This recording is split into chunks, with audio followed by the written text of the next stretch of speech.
Another week, another What a Shout. Welcome to the studio, our humble abode here. Myself, Dave Orton, in the show. Another big week as we rapidly approach towards the Cheltenham Festival. Kempton and some other big cards as well. Let's hope the Storm Emily, another week, another storm, doesn't get in the way. Okay, who have we got in the studio today? Drum roll, please. So, the first lady to win a Grade 1 in Britain. There was a bit of conjecture about that, maybe the first Grade 1 over jumps ever, but it was actually in Britain. Lizzie Kelly is in the studio. Hi. Tea for two. That's right, yeah. In the Corto. Yeah. At Kempton on Boxing Day. Yeah. A brilliant stage. Yeah. Cameras in your face everywhere. Yeah. Of course, you've proved it was no fluke whatsoever because you've had Cheltenham Festival winners. You won a bet for Hurdle Agrippa, who I backed. We were talking about that off air as well. It was one of two that I put up, actually, a big price. That was a case of catch me if you can. And that actually launched his career slightly, didn't it? He's gone on to be a proper graded horse now. Stayer, of course, winning over 2 miles. Yeah, so that was obviously in his younger days, and he's proved himself as a 3-miler now. And yeah, he's a lovely horse, and that was sort of the perfect time for me in my career to have a Proper big sloppy winner. weather, that wasn't it? It was catch me if you can. Covered in mud. Cameras in your face again, as they were, of course. Ultima, you've won that on Kustar Civilar. Yeah, good day. Paul Kealy joins us back in the studio, we should say that. Absolutely, yeah. Kustar Civilar, a festival maker for me a couple of years ago, yeah. As was Syrah Delac for me last year as well in the plate. I mean, that was just to watch him. I mean, he was a fantastic horse last year, wasn't he? Wore his heart on his sleeve, kept winning, which was the big thing, and he fought them off. Yeah, he won 4 on the bounce last year, culminating in that one at Cheltenham. And yeah, seriously nice horse, and really looking forward to sort of seeing what he's going to do for the rest of this season. And He has been injured, isn't he? Yes, he's been injured, and but you know, he's back cantering again now. So Good time to be coming in fresh, isn't it? yeah, absolutely. I mean, it's not ideal to not have any sort of prep runs or anything like that, but if he were to end up at Cheltenham, you know, you'd still be pretty confident about his chances. You want Lizzie on your side. We've got her on side today. What have we got coming up on the show? So, all about the hot topics, the big calls. We've got Cheltenham Festival clues. We're getting ever nearer, aren't we? Of course, we're going to have the big calls, the discussions about all the races as well. We'll see what Lizzie and Paul have to say about them. And of course, we'll be getting best bets in the studio. Right, first hot topic then. Got Lizzie in the studio, works out perfectly. Female jockeys, let's talk about this. Now, it's been all about the girls on the flat. Hayley Turner, of course, at Royal Ascot last year. Came to Paul, the second girl since Gay Calloway to win at Royal Ascot. But over the jumps, it's a completely different matter, isn't it? The girls have been leading the way, like Lizzie, not just Lizzie, Rachel Blackmore. One of the very tops, of course, we've had Katie Walsh, Nina Carberry. However, and I need to read these stats out because they're a little bit tricky. At the 2019 festival, so last year, 14.3%, the 14.3, came from female riders. 2 for Rachel Blackmore, 1 apiece for Lizzie and Bryony Frost as well. I should mention Bryony, of course. Despite receiving under 10% of the rides. I mean, that's a remarkable stat, really, isn't it? If you think about it. It always seems to be every year that we focus on one in particular, doesn't it? But last year we got more, and come on. Well, I mean, I think it goes to show that women can compete with men in racing. I've always said the one thing that, as punters say, they talk about physical strength. And for me, at a certain level when it comes to jockeyship, physical strength is not that important. You know, women cannot compete against men in sporting arenas where it is purely about physical strength. We know that from your Olympics, your swimming, your cycling, whatever. Right? But there's so many different facets of the riding game. Presenting a horse at a fence, getting a horse to settle, tactical awareness, etc., that are much more important than pure physical strength when it comes to riding a horse. And that's why they can compete, and that's why they do so well. And you know, I think Nick Morden 20 odd years ago wrote a piece saying that if you backed a horse that was favourite, ridden by a woman, it was a bigger price than it should be, and you'd make a profit over time. And that was at that time. And you know, we've seen it now. We've got so many good women jockeys around at the moment. It's a long time since I thought, oh no, she's riding it. You know what I mean? Right. It's just that, you know. Okay, so this is a good question here. Let's bring Lizzie in. Next week, 7 international female jockeys are going to go and ride in Riyadh for the Saudi Cup meeting. Huge meeting. They're going to really plough this in. The first women, of course, to ride in a competitive race in Saudi Arabia. Are we getting there, is the question? Yeah, I think so. I think that there's plenty of girls that are riding consistently, you know, every day for different trainers. And I think it's becoming sort of quite common for girls to now have success as an amateur jockey and then decide to take the plunge and go pro, whereas before that was sort of not really done. And I think that it always helps if you've got girls that are riding consistently every day as a professional, because then the younger girls can see that it's, you know, a genuine sort of career choice for them. And I think that is the thing that's changed over the last sort of 10 years since I've been riding. Yeah. Is that people are actually, or girls are actually thinking, you know, this is an option for me now, whereas before it sort of wasn't an option. This is a road to a career. Yeah. You know, you don't need the backing. Of course, you've been very lucky to have your family backing at the same time. They are coming out now. Fame at Mannerman, for example, probably Bridgewater. What you need is, you know, the more success you see, the easier it's going to become for people in the future. I mean, it's why on the flat, I mean, Holly Doyle has ridden more winners in 2020 than the vast majority of jump jockeys have ridden this season. And what fantastic coverage she got as well. Yeah, exactly, you know, yeah. I mean, she rode 3 trebles in the space of 9 days or something. It was ridiculous, wasn't it? In the winter months, absolutely. Yeah, and all that success, every time you see a girl having success, that helps put it in people's minds. That's your hot topic. Yeah, I think the other thing to mention is that girls are less likely to struggle with their weight as well. So in a way, it's actually a sustainable career. Never struggle with my weight. Because they can actually... Shy horse of Paul.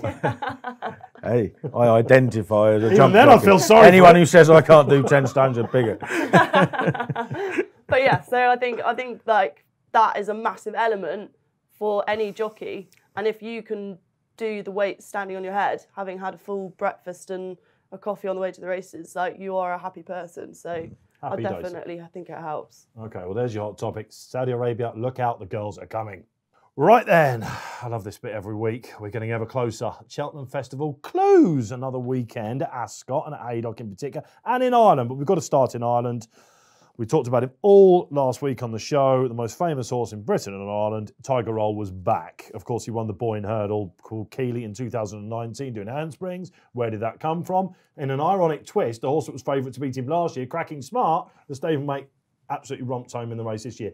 Were you expecting a bit more from Tiger Roll? That's the first question. Not really. I mean, I think Gordon Elliott said the day before that he'd just be happy if he beat a few horses. You got to remember last year he went in without. Don't you play that down a bit though? Yeah, but like you know, last year they probably weren't expecting that much, but they'd had a clear run with him. Whereas this year they definitely hadn't, because he had been injured and there was talk of just going straight to Cheltenham. So the fact that he's come back and he shaped nicely, didn't he? He was there 2 hours. Hard time, yeah. Tiger Roll, Lizzie? Yeah, I thought it was. It seemed to me that everyone was happy afterwards, and you could see when you watched that, you know, travelled really well, seemed to be really enjoying it, and it did look like he did just blow up. So, I mean, they warned us beforehand, and that's what they said afterwards. So, all looks pretty good to me. All looks pretty good. Okay, all looked extremely good in the first race at Ascot last weekend. Lizzie, Sporting John, he's this Phillips Hobbs run out. Phillips Hobbs got some serious armoury going in. Can he trouble Envoy Allen, this chap who goes to the Ballymore? I think he's got a huge amount to prove to beat that horse in particular. I mean, apart from anything, he's 5 behind him on ratings. Yeah. And you know, the other horse. Cheltenham and... Yeah, exactly. And the other horse has won 3 Grade 1s, and you know, I think that there's a huge amount to prove before you can really say that he's got, you know, going to beat him for sure. Master Debonair was in that race. Did he just not stay, Paul? Or was it? Yeah, he didn't stay. I thought that was a bit funny actually, because I mean, Colin Tizzo said that, you know, he was a definite 2 mile. He'll have one more run before the Supreme, but then runs him 2 mile 3 and a half. They wanted to run at Exeter, didn't they? It was abandoned twice. Yeah, but you know, 2 mile 3 and a half at Ascot on bottomless ground. I mean, you know, he went through the race well enough. So did it look a bit flattering? Are we thinking that maybe this... It might have been. I mean, I was against Sporting John originally. I didn't think he'd shown as much as people thought he had, but he was very impressive. I was impressed with him. Yeah, the handicappers are starting to get impressed, I think, so yeah, he's got a shot. I think there are plenty of horses that have a shot at Envoy Allen. I really do. I think purely on hurdles form, he isn't as far ahead as the betting suggests. He's got a big target on his back now from the layers. Also, Ascot, Nordano ploughing through the mud. It's tipped up in many places. When Tom Segal put him up, Betfair Barry was on the show as well, in the studio as well. He was all over him, Barry Orr. More importantly, it was a boost for Goshen and All Mankind, wasn't it, in the Triumph? Yeah, they both thrashed him, but it's dangerous to think you're beating the same horse when these horses start to improve. That's the thing. And of course, he was running in his first handicap off a mark of 123, was it? And No, 127 it was. And he was going up half a mile a trip, which obviously suited. So... Well, I thought it was a boost. I don't know how it I mean, could it's be a boost, yeah, it's a boost, but it would be dangerous just to assume that that was the same horse at the same time as they beat him. Getting a lot of weight. Okay, quick one-liners on this. Emma Tom, can he beat Paisley Park? Very impressive at Haydock. Very impressive, but I think he's got, no. No. Yeah, he's got a lot more to prove. I mean, there aren't that many contenders for places, but I'm a no. Copperhead, 17 lengths in the Reynoldstown, beating 2 for gold, who I think has got a fair stab if he goes for the National Hunt. Chase, can he win an RSA? Possibly. Possibly. Yeah, I was well impressed. Yeah, very impressed. But the only problem is if you're having a bet, it really does seem to be each or two where they're going to go. Okay, this is a really interesting one. This is a yes from me. Riders on the Storm, was he beat? Oh, I watched this over and over and over, trying to answer that question, and I think it's impossible to know because you've still got quite a long way to go after the last to the post. I mean, he looked like he was tired, but then Traffic Fury fell because he looked tired and got it all wrong, and so I really don't know. Yeah, it's hard to call, but he was finishing really. That's a yeah, no. He was finishing really slowly. He was a tired horse. Yeah. I thought he was beat. I can't imagine that has done his Cheltenham prospects any good. Poor old Seer name, of course. All right, it's hotting up Area Festival clues. Okay, social questions. You've been pinging these in, and we've selected 2 top ones. Josiah Thomas, thank you for coming in with this question. Does Lizzie have any rides at the festival? Yeah, we can safely assume she does. If so, any in particular that you're really at this stage getting a proper buzz about? Well, we'll see. We'll know more after the weekend, but Eric LaRouge could go for the Ultima, possibly. Love this horse. So, yeah, he's a horse that I would be looking forward to for sure. I see. Will he stay? Well, it's interesting. Does he like Cheltenham? Because he's pulled up his previous run there, wasn't he? Was that just a case of getting lost first time at the festival? Yeah, that happens a lot with our horses. Run them there in big runner races on their first sort of go, and it's all a bit too much. Whereas Cyril Delac last year had been there in these races and the battle hardened. Yeah, okay, that's yeah. interesting. But the experience from Kempton last month should really, it was a top experience that for Eric, wasn't he? I mean, you had to fire him at the fences, you had to present him. Stepping up to 3 miles at the festival for the first time is not ideal. We could have gone for the handicap this weekend. He runs in the Pendle, of course, we'll get to that later on. But with the ground as it is at the moment, we just felt it was the wrong choice. And he's got a lifetime of running in handicap, so we may as well go for the novice. Very interesting. Okay, thanks, Josiah, for that. Daniel Phillips now comes in. Okay, this is what he says. The Williams team know how to get a handicapper ready for the last 3 Cheltenhams, having been successful with Flying Tiger, Coup-Star Civilar, and, of course, Cyril Delac. Have you got anything lurking this year?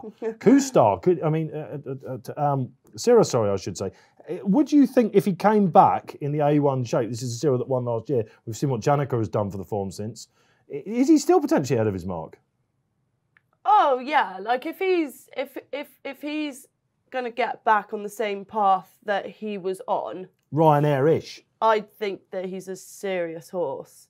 There are huge question marks for him now to answer, which seems a bit unfair. But he now needs, we've got to see what we've got now. So yeah, he's exciting. Any lurkers? No, not really. We don't have a huge amount of runners. Often have a juvenile or something, don't you? Yeah, I mean, I really wanted Galise Macalo to run there in the Fred Winter, and my brother Chester, that does a lot of race planning, was sort of very keen on that. But I think we might go for the mayor's meeting at Cheltenham now instead. So probably look out for her really. Down the line, you wanted to know? Lizzie has answered. Right then, all eyes on Kempton. It has shown over previous years you can still come here with an unraced horse and win something like the Triumph. So let's have a look at the Adonis at 150, the Grade 2 Adonis. I want to start with Solo Paul Nicholls' horse. He's done this with Zarkanda before, and he brought an ex-French horse over. So I think Zarkanda was actually having his debut over hurdles. A couple of weeks later, goes and hoses up in a Triumph. Solo. Yeah, I mean, it's one of those you don't really know, do you? I mean, he got given a fairly high Racing Post rating of 139, I think, when he won in France. He won by 15 lengths. But you look at the form, second hasn't run. There were 2 horses that dedicated for third. One of those came out and got beaten out of sight. Only thing that worried me about this is this wasn't the plan. He was going to run at Wincanton last week in a bog standard maiden hurdle. So whether he thinks he's going to run him in this anyway, but he wasn't going to. So whether he thought he was ready for this sort of test first time, you'd have to wonder. Solo, any idea about him in France? You'd love taking juveniles over to France, don't you? So would you ever get a vibe about the ones that come over? Oh no, not really. I mean, all you can really do is look at the form, and he looks like he's all right. So. Would they go a bit harder in the races over there, for example? No. Because they seemed more ready for the races, don't they, than our 4-year-olds? If they've not come off of the flat, certainly. I mean, that's, because I think the training is so different over there. You're jumping horses at 2. They've got 3-year-old chasers over there. I mean, they're not the size of the chase fences here, but, it's a huge expectation, completely different way of training. So they're rock and ready. Yeah, absolutely. I mean, if they go really fast from the get-go in this race, that might find them out, because generally in France they race a bit slower. But I don't know, can't really tell. You like one in this, Fujimoto Flyer. Yeah. Tom Segal also put this up in his price wise. You can get that, of course, on the Racing Post website. Lizzie said you look at the form. And when you look at the form, you've got to be quite interested in that, both for this and for the Triumph. For a start, I mean, there are 3 horses ahead of the Triumph betting who have big fan bases, and everybody thinks one or the other should be 6 to 4. All Mankind, Goshen. All Mankind, Goshen, Ask by a Tower. But highest official rating of any of them is 148, and it is nearly 10 years since we went into a Triumph with a horse rated, the top rated being that low. So they haven't actually achieved as much as people think they have. And Fujimoto Flyer, she was only 72 on the flat. She won a race at Killarney, a hurdle at Killarney by 18 lengths. On ground they didn't think she'd like. Runner up, won by 12 lengths next time. They then sent her to France for a listed fillies race, and she won easily, won 9 lengths from a filly called Want of a Nail, who has since won a Grade 3, a Grade 2, and a chase, and would have an official rate, has an official rating in France of 156, which, according to the French handicapper, she's £8 better than All Mankind before you bring in the sex allowance. So, and Fujimoto Flyer didn't half win that well. She was getting £5. So, potentially, she's a very good hurdler. And of course, Simon Munier bought it after the French race, and they won this race with Soldatino, who went on to win the Triumph, and their best juvenile last year was Fusel Raffles. Okay, didn't get to Cheltenham. Didn't get to Cheltenham, but went to Punchestown and won. So there's good signs. I know what you're going for then. Okay, fine. I think she'll end up fab. So Lizzie, selection time. Fujimoto. I would pick her. Watching her last night, I just thought she looked absolutely deadly. I thought she looked amazing. She's really fast over the hurdles, isn't she? Yeah. Tricky race for me, but Harry Cobden, I've got faith in you. Solo with me. Right, let's move on at Kempton. We've got the Kingwell, an unexpected bonus, I suppose, because Wincanton was off last Saturday. It was going to be a complete bog there. The ground's going to be different, guys. When they reopened the entries, it looked like we might have an absolute bonanza. There's only the 6, and in case Elgin's still there, Song for Someone's still there. Diego Charmil's back over hurdles. Paul, let's leave with you. Yeah, fascinating. I mean, obviously, he was a Cheltenham Festival winner over hurdles. Actually, one of those of Paul Nicholls that did so on his debut in Britain, yeah. I'm not sure whether he's got the speed for 2 mile around Kempton anymore. It'd be interesting. Obviously, there aren't any superstars in the 2 mile hurling division at the moment. The top rated in here was 155. So, it's worth a shot. Bit of a minefield. I mean, we have a look at the runners just off there when you were like, so where are we going to go? Elgin, interesting horse for Alan King coming back. Aimed towards the, that Ebor type on the flats. Would it be a bit too sharp for these horses? I mean, first time out, if you're sitting on a horse like this, he's got the class. They've probably got other targets in mind. It looks like a winnable prize, doesn't it? You're going to want to have him revved up. Yeah, definitely. I really liked this horse last year. I thought he was, I thought he was possibly better than he actually was. Okay. I think this is probably his level. And yeah, I mean, he's a sort of typical Alan King type of horse, isn't he? And, yeah. Dual purpose, like. Yeah, absolutely. Okay. So, yeah, no, I do like him. I think he's I think he is a nice horse, and it doesn't seem to be something that is an absolute certainty. So you'd think he'd whiz around Kempton, wouldn't you? But he has, of course, won a Greatwood on Bagra, like Chittibello has won a county. So we've got this could be a cat and mouse game. What do you think? Yeah, cat and mouse, and that puts it in the favour of one horse, doesn't it? Song for Someone, who will almost certainly make the running. Got that Thomas Darby line. Yeah, I mean, a second last time, beaten a length by Thomas Darby, 2 mile, 3.5 furlong. May have got a little bit outstayed at the end, went through it powerfully. Time before that was third at Sandown to McNamara. Yeah. And even with his jockey's allowance, he was giving McNamara £20. Still going okay, McNamara, before he came down. McNamara would have gone very close. Yeah. He was what, half a length down on the winner, jumping the last, and got brought down in the Betfair hurdle. So, I mean, I think that's really solid form. So, Song for Someone? Song for Someone for me, yeah. Song for Someone. Yeah, You said your brother quite likes this horse. Yeah. I mean, progressive conditions should suit. So yeah. Just to getting in on the action as well. 3 Song for Someones. Right then, time for the big calls, because of course here on What a Shout, this is what we are all about. Big calls. And I've got a rant. I don't know what's going on at the moment. It was Newbury a couple of weeks back. Might Bite versus Native River, round 6. Right, okay, that was in a Denman chase, all right? And we've got these horses that are just not taking part in these trials. Maybe it has changed. But when I looked at the Irish entry, Paul Kealy, for the Gold Cup, it's now swung all the way towards the Irish. They've got all the entries, okay? They've got Kingston, they've got Mullins, they've got horses like this. But where are the up-and-coming young gold? Where are the best mates? Okay, we've got Santini towards the end of the market. We've got Lost in Translation, who might well bounce back. Come on, what's going on? What are we doing? Oh, I think it's cyclical though, isn't it? I mean, obviously there's a big power base in Ireland with lots of big owners, but, you know, we'll still have horses coming through. But, you know, there was a while ago when Ireland dominated the Gold Cup, and then it went quiet. It swings. It swings and roundabouts, but, you know, they've got a lot of power at the moment. But even if you look at the entries, half of them you couldn't give a squeak to, could you, whatsoever?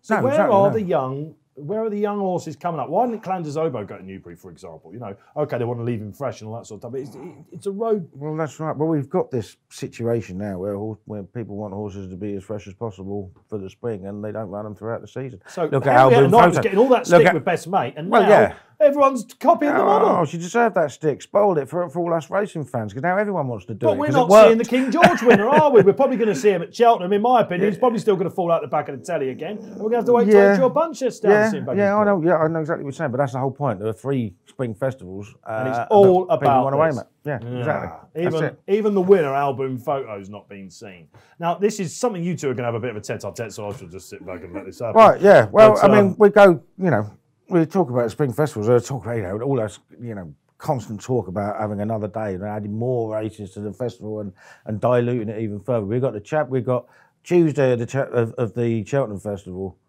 Right, we could have 2 horses running in the Mayor's Hurdle against each other. That should be running in who Champion would Hurdle. be joint favourites for the Champion Hurdle, don't and get me neither of started. them are going to run in it. And that's because Benny and Honeysuckle, that's of because course. we've got this silly race, right? Nobody actually thinks a race like the Mayor's Hurdle is a championship event. And I'll go the same, and I'll say that's a Ryanair. What I would do is I would make the Mayor's Hurdle Grade 2, limit it to horses rated 0 to 150, so anything any higher has to go in the Champion Hurdle or the Stayers Hurdle, and I'd make the Ryanair a Grade 2 as well. And I'd lower the prize money. There was talk of there was talk of Defi DeSoy running in that instead of going in Champion Chase. But thankfully, we are going to have the race. We're going to have that. Yeah. So does that come onto my point a little bit before I let Lizzie pulverise you? Does that come onto my point a little bit that if the Ryanair was a Grade 2, horses like, I don't know, that you think want at least that trip might then be entered in the Gold Cup as well, or the Champion Chase? Exactly. Yeah. Yeah. So we're not having the 2 mile 4 race that Henrietta Knight champion Edredon Blur for all those years didn't have. The more opportunities you give, the more opportunities you give people to avoid each other. I can't. I'll hold this back. Lizzie Kelly, go for him. Well, Mares. Basically, I do agree with the mares issue, obviously with Honeysuckle and Benny de Jub, because I do think it is a bit ridiculous that you've got horses that, like Honeysuckle, for example, just won an Irish Champion Hurdle. Like, why would you now go for a mares race instead of the Cheltenham Champion Hurdle? I do disagree about the Ryanair, and I think the Ryanair gets so much stick. I think it's, I'm with you. It's like, I'm why? with you. Why He's is a it buffoon of a man. Why I'm is with it you. getting so much stick? Like, some horses, like, it's perfect. You've got like a Grade 1 with each category of trip. I think that's great. You should have a grade 1 for each category, like a champion category. A champion race for each category. No, I agree. Come on, we're fighting for female riders. Let's fight for female horses as well. Come on. Who remembers a champion 2.5 mile? But if Apple's Jade, Benny de Jure, and remember Honeysuckle, say for example, they lined up against each other on the Tuesday, that's one of the races. I mean, we could have had a situation where Epatante was in the mares as well. Yeah, exactly. Like, I mean, thankfully she didn't get entered. I mean, that'd be ridiculous. You're almost arguing that the champion chases all the best. The best you take on the best. You know, Come as a on, racing mate. fan, that's what you want to see, and it will be bitterly disappointing. And seeing 2 horses running, it'll be a 16-runner race of mares, but it'll be effectively a match. The mares programme would suffer though, wouldn't it, if there wasn't a grade 1 at Cheltenham? Surely. Yeah, I mean they've obviously. It's a great programme to have. Like they have obviously boosted the mares programme throughout the year, and I think it's really interesting. We were talking about where do horses come from? You know, why aren't we able to get any? And I do think it's a good thing that people who have mares can actually genuinely think that we've got a really good, valuable programme for mares throughout the whole year. Yeah, so I think that's a really good thing. And then you have got like the big champion. I don't disagree with that. And the problem is, when Man City looking down. Problem is when you create a race for them, you can't really blame Connections for going for it. No. What I would do is take that option out once they've reached a certain level of ability. Yeah, So, I think come that's. on, take on the I big think boys. that's a really good compromise. I actually have a sort of a line, and once you're over that line, you know, you have to go for a different race. We'll call that a score draw. Oh, cooling down a little bit here in the studio and back to your race previews. Talking about cool, it's going to be pretty cool up at Newcastle, isn't it? If it's on 8 a.m. inspection, let's hope so, for the EIDER chase. Lizzie Kelly, let's start with you. Have you ever ridden in an EIDER? No, but we did actually win an EIDER with Filson Run. Oh, man, in the colours, I remember that. Yeah, he was like years ago. And Proper. a Midlands and Nash as well, That's didn't right, he? yeah, he proper finished mud-loving 4th in the slogger. Grand National, yeah. Legend. Oh, there we go. Okay, fair enough. So would you like to ride in the EIDER? Yeah. Nick and Jane, come on, find another Filson for us out there. I think it looks like a great race, and you are gonna. I was a bit worried that the sort of favourite at the moment, Calypso Clange, actually has never run over the trip. It's significant. I really like, if I'm looking from an outside perspective, very open. Financial outcome. Tell us why. Well, so he's trained by Rebecca Curtis. Going to be ridden by Jack Tudor, who claims 5 and obviously won the Welsh National. So he actually only carries 10.3, which, if it's on, is going to be a massive bonus over that sort of distance. He won over 3 mile 2 at Doncaster and finished really well. So it looks like, you know, he could definitely stay further.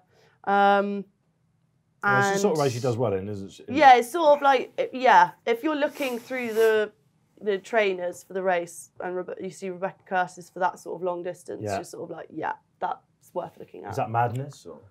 No, I mean, you know, start something again between you. No. You know, I never ever slag anyone off for tipping an outsider. Because the only one I look like an idiot Slag is you. me off and tipping You know what I mean? The You know what I mean? And I don't mind tipping outsiders. I once talked somebody out back in a 33 at one shot and it won, and it was just Sodslaw's the biggest thing with that. You know what I mean? Isn't it? And I'd never ever doing that again. But anyway, I actually do like the market leader, Calypso Clange. I mean, I will take Lizzie's lead on that. There is a wonder whether he'll stay or not. He's placed over 2.7 on heavy ground. He's won 2.7.5 on the heavy ground over hurdles. But that Tommy Whittle chase worked out so well. He got beat 13 lengths by Lord de Mesnil. Okay, he's £3 higher now, but Lord de Mesnil is £26 higher, having just been run second in the Grand National trial. And the one in third won the Tommy Whittle. I've forgotten his name now.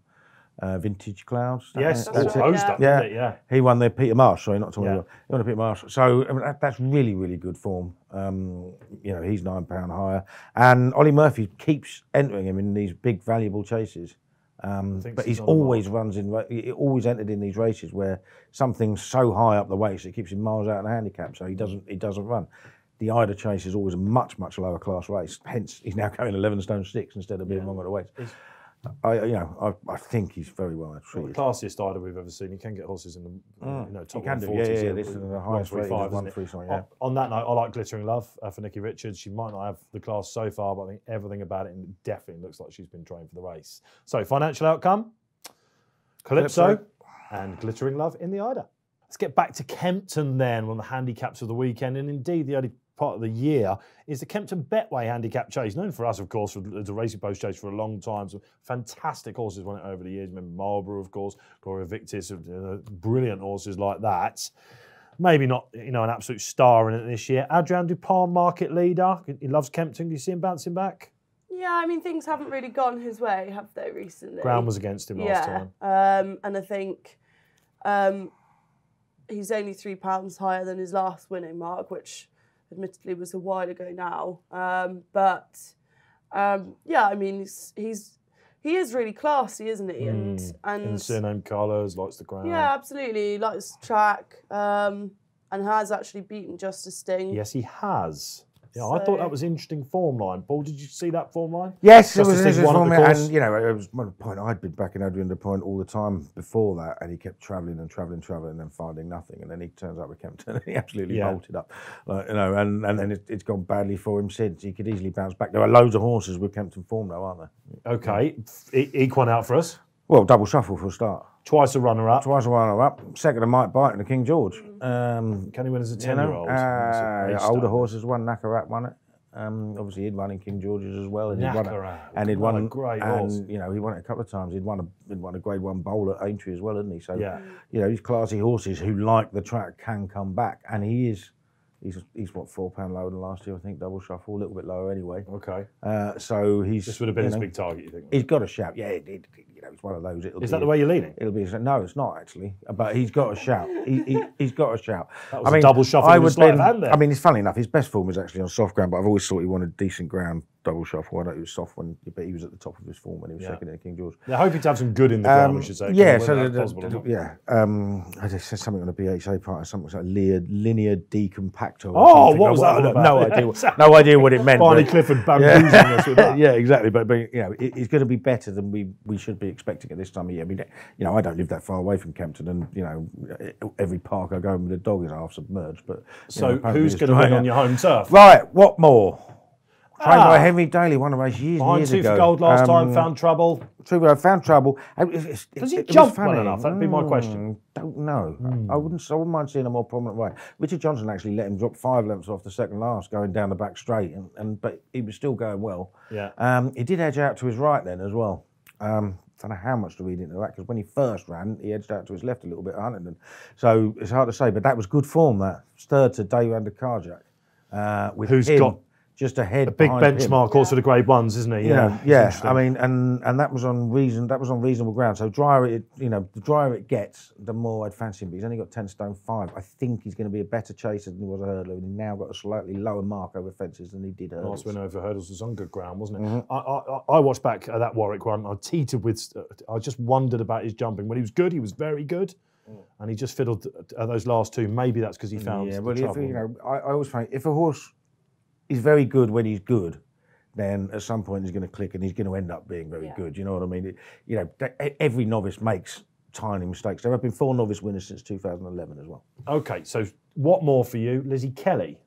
Adrian Dupont. Adrian Dupont. I think Adrian is probably going to bounce back. There's a horse with collateral form with a pair of them called Dashing Perk. And on the revised terms, I can see him going well for a long way. But it's Adrian Dupont for me as well.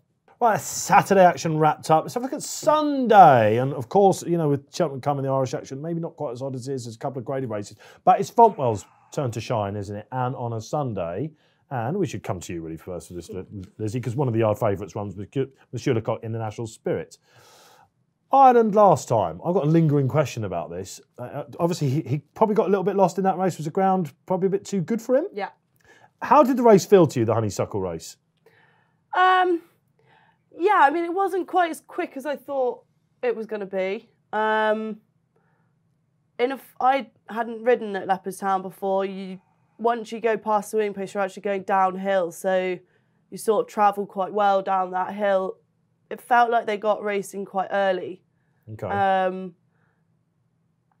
Yeah, it's a bit of an odd one because you jump maybe the 3rd down the back straight, and from then on you're actually going uphill.